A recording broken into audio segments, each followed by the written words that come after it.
एक समय की बात है। एक छोटे से गांव में अभिजीत नाम का एक युवक रहता था। वह हमेशा जंगल में छिपे खजाने को खोजने की कोशिश में रहता था। गांव के लोग कहते थे कि वहां खजाना जरूर है, लेकिन कोई यह नहीं जानता था कि उसे ढूंढने का सही तरीका क्या है। एक रात अभिजीत गांव के जंगल के बीच में स्थित एक पुरानी धर्मशाला में पहुंचा। वहां उसे एक पुराना कागज मिला, जिस पर लिखा था, सत्य सामने होता है लेकिन आंखों से छिप जाता है। यह संदेश अभिजीत को और भी उलझन में डाल देता है। क्या खजाना सच में वहां है, और अगर है तो उसे कैसे खोजा जाए? आगे बढ़ते हुए अभिजीत को तीन रास्ते मिले।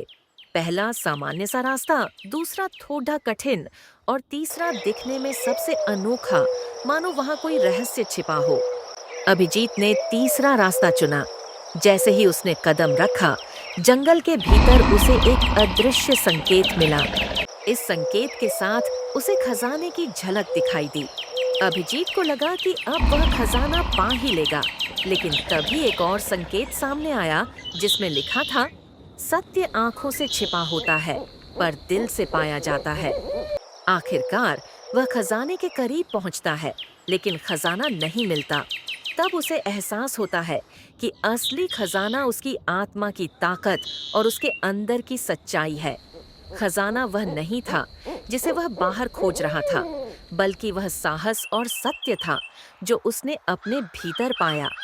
असली खजाना बाहर नहीं, हमारे भीतर होता है।